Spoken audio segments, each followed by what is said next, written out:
आज का विषय है ए.आर. देसाई, भारतीय सामाजिक विचारक। पिछले वीडियो में मैंने आपको बताया था कि ए.आर. देसाई का जन्म कब हुआ था, मृत्यु कब हुई थी, इनका संक्षिप्त जीवन परिचय क्या क्या है और इनका समाजशास्त्रीय योगदान किस क्षेत्र में है और क्या क्या इन्होंने अध्ययन किए हैं, इनकी बुक्स के नाम। आज का जो ये पीपीटी है ये भी ए.आर. देसाई के पद्धति शास्त्रीय योगदान पर आधारित है। जन्म इनका आपको पता ही है 1915 में हुआ था, गुजरात के वडोदरा में।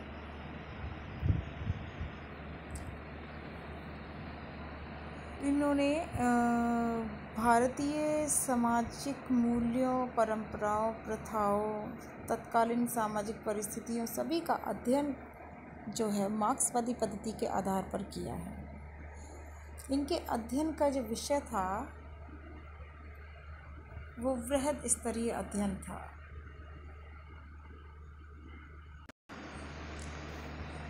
इन्होंने मार्क्सवादी पद्धति के आधार पर समाज की व्यवस्था, पूंजीवाद, मूल्य का ग्रामीण पहलुओं, कृषक संरचना, राज्य, किसान आंदोलन आदि विभिन्न तत्कालीन सामाजिक मुद्दों पर चर्चा की थी और अध्ययन भी किया था। इनके शोध का जो विषय था वो है social background of Indian nationalism, यानी भारतीय राष्ट्रवाद का सामाजिक परिदृश्य।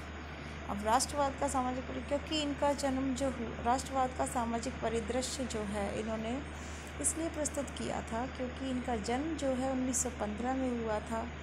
उस समय की परिस्थितियाँ क्या थी? देश में ब्रिटिश शासन था और प्रथम विश्व युद्ध की स्थिति थी। प्रथम विश्व युद्ध पता ही होगा आप सबको, 1914 से 18 के बीच में लड़ा गया था और 14-15 का जो राजनीतिक संक्रमण काल था उस समय 1905 का बंगाल आंदोलन और 1909 का जो हिंदू मुस्लिम तुष्टीकरण वाला जो मुद्दे हुए थे, विभिन्न प्रकार के राजनीतिक सामाजिक परिदृश्य सामने आए थे, तब जो थोड़े समय के लिए जो वो काल था, बंग और लाल बाल पाल का जो काल था वो स्थिर हो गया था। उस समय कोई राजनीतिक मुद्दे नहीं चल रहे थे जब इनका जन्म हुआ था। 1917 से फिर लखनऊ समझौता और धीरे धीरे करके असहयोग आंदोलन और विभिन्न प्रकार के आंदोलन शुरू हुए। तो प्रत्येक विचारक पर उसकी समकालीन परिस्थितियों का जो है अध्ययन में और प्रभाव पड़ता ही है। देसाई भी इससे अछूते नहीं थे उस समय। फिर धीरे धीरे सामाजिक क्रांति और रशियन बोल्शेविक क्रांति आई, उसका प्रभाव देखा गया। समाजवादी अर्थव्यवस्था, समाजवादी व्यवस्था के बारे में धीरे धीरे लोग झुके पूंजीवाद की जगह। तो देसाई ने भी इसी संदर्भ में विभिन्न वृहद स्तरीय बिंदुओं को अपने अध्ययन का आधार बनाया। उन्होंने भारतीय समाज की राजनीतिक और आर्थिक इतिहास को कंबाइंड रूप में समझने का प्रयास किया था, सम्मिलित रूप से, और आर्थिक इतिहास के 3 चरण बताए थे। भारत की पूर्व औपनिवेशिक अर्थव्यवस्था, भारत की औपनिवेशिक अर्थव्यवस्था और भारत की पश्चात औपनिवेशिक अर्थव्यवस्था, यानी ब्रिटिश शासन के बाद की स्थिति। तो इस संदर्भ में अपनी विभिन्न पुस्तकें इन्होंने लिखी हैं। आगे देसाई मानते हैं कि ब्रिटिश आगमन से पूर्व भारतीय समाज एक वर्ग विहीन समाज था। यानी देसाई का कहने का मतलब ये है कि ब्रिटिश शासन ने ही समाज में वर्ग व्यवस्था को जन्म दिया है। इसलिए अगर भारतीय समाज भी वर्ग व्यवस्था पर आधारित है तो इसका अध्ययन भी हम मार्क्सवादी पद्धति के माध्यम से कर सकते हैं। ब्रिटिश आगमन के बाद ऐसी रैयतवाड़ी व्यवस्था, महलवारी व्यवस्था, जमींदारी प्रथा आई। 1793 की लॉर्ड कॉर्नवालिस के शासनकाल में जो व्यवस्थाएं आई थी जमींदारी से संबंधित, उस समय क्या है, उस समय तक समाज वर्ग विहीन था। भूमि पर सामुदायिक स्वामित्व होने के कारण उससे पहले लॉर्ड कॉर्नवालिस के शासनकाल से पहले भूमि पर सामुदायिक स्वामित्व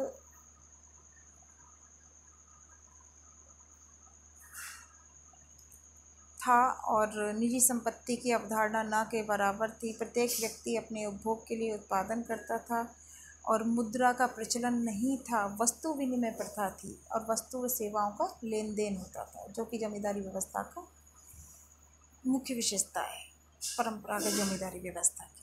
यानी वस्तु के बदले वस्तु, सेवा के बदले वस्तु, सेवा के बदले सेवा और वस्तु के बदले सेवा। जैसे किसी व्यक्ति के पास गेहूँ है तो गेहूँ के बदले में वो विभिन्न प्रकार के नाई, लोहार, धोबी, सुनार इनकी सेवाएं लेता था, गांव का महाजन व्यक्ति जो भी होता था। इसी दौरान पट्टेदारी प्रणाली, भूमि सुधार, औद्योगिकीकरण आदि की जो नीतियां बदली, उससे समाज में दो आर्थिक वर्ग सामने आए। पहला वर्ग वह था जिन्हें ब्रिटिश नीतियों से लाभ हुआ, जैसे जमींदार, महाजन, उद्योगपति, छोटे छोटे। दूसरा वर्ग वह था जिसे इन सब से हानि हुई थी, छोटे व्यापारी, किसान, मजदूर आदि।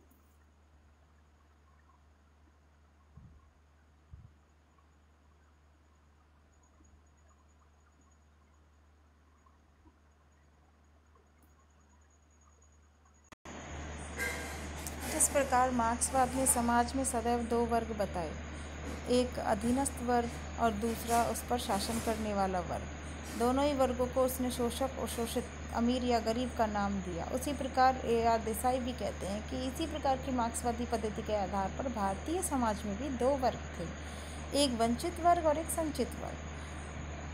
जब संचित वर्ग ने वंचित वर्ग पर शोषण किया तो शोषित वर्ग में चेतना आई और उसने अपने हितों के लिए जागृत होने लगे और एकजुट होने लगे। धीरे धीरे अंत में उन्हें स्वतंत्रता प्राप्त हुई और स्वतंत्रता के पश्चात जब वास्तविक सत्ता तब भी वंचित वर्ग के हाथ में नहीं आई, तब भी एक संचित वर्ग था जिसके हाथ में सत्ता थी।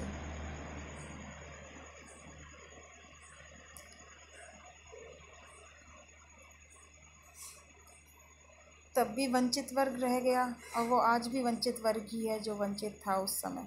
इन्होंने अपनी पुस्तक states and society in India 1975 में लिखा कि स्वतंत्रता के पश्चात राज्य ने सैद्धांतिक समाजवाद का समर्थन तो किया था, लेकिन व्यवहारिक रूप से सरकारें पूंजीवादी ही रही। यानी सैद्धांतिक तौर पर तो लोकतांत्रिक समाजवादी अर्थव्यवस्था को मान्यता दी गई भारत संविधान की प्रस्तावना में, लेकिन कुछ उद्योगों को छोड़कर बाकी सभी क्षेत्रों में पूंजीवादी व्यवस्था थी।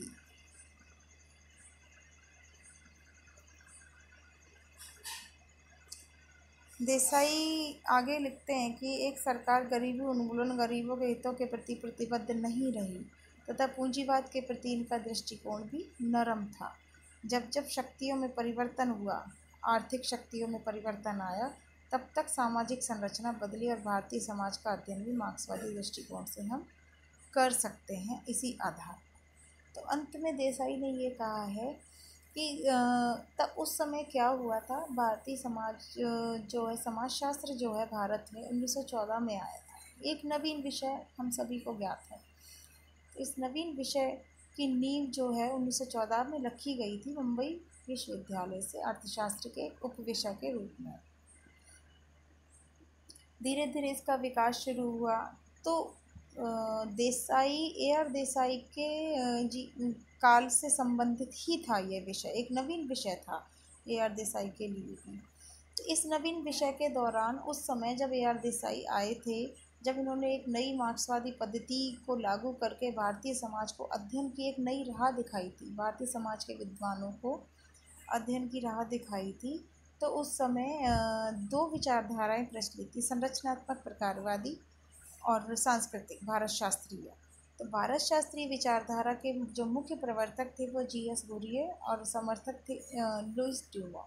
इन्होंने भारतीय समाज की परंपरागत विचारों, मूल्य, प्रथाओं, इनको परंपराओं का सभी का अध्ययन भारत शास्त्रीय ग्रंथों, धार्मिक ग्रंथ व भारतीय इतिहास के संदर्भ में करने का प्रयास किया। कि इन्होंने कहा कि जब जितनी भी हमारे पास पद्धतियाँ हैं, मूल्य हैं, विचारधाराएं, वो सब यूरोपियन समाज के संदर्भ में है, भारतीय समाज के संदर्भ में नहीं है। जब भारत का अपना एक समाज है। और ऐसे ही संरचनात्मक प्रकारवादी समाजशास्त्री थे जिनमें M.N. श्रीनिवास, लुई डूमा नहीं, S.C. दुबे और अन्य विभिन्न समाजशास्त्री थे तो इन्होंने भारतीय समाज का संरचनात्मक प्रकारवादी तौर पर अध्ययन किया था। समाज की विभिन्न इकाइयों को प्रकारवादी दृष्टिकोण का अध्ययन प्रस्तुत किया था। इन्होंने बताया कि समाज का निर्माण करने वाली इकाइयाँ प्रकार्यात्मक, संरचनात्मक रूप से तो बहुत अलग है, लेकिन प्रकार्यात्मक दृष्टि पर कौन से एक दूसरे पर निर्भर है, एक सावयव की भांति। अब मार्क्स, AR देसाई ने दोनों विचारधाराओं से असंतुष्ट थे। उन्होंने कहा कि जिस प्रकार यूरोप में वर्ग व्यवस्था थी और यूरोपियन जो आए थे उपनिवेश, हमारे देश को उपनिवेश बनाया था इन्होंने, तो उस औपनिवेशिक व्यवस्था के अंतर्गत भारतीय समाज में भी वर्ग व्यवस्था का जन्म हुआ था और इस वर्ग व्यवस्था ने दो खेमों में बांट दिया था देश को, वंचित वर्ग और संचित वर्ग। जब इस प्रकार की वर्ग व्यवस्था यूरोप के समकालीन भारत में भी थी, तो यूरोपियन मार्क्सवादी पद्धति के माध्यम से ही हम भारतीय समाज को समझ सकते हैं, क्योंकि समाज व्यवस्था अर्थव्यवस्था पर निर्भर है और जब समाज का संचालन आर्थिक शक्तियों के आधार पर होता है, तो आर्थिक शक्तियाँ जब जब बदलती हैं तो समाज व्यवस्था में भी परिवर्तन आता है। तो इसका अध्ययन हम मार्क्सवादी पद्धति से ही कर सकते हैं।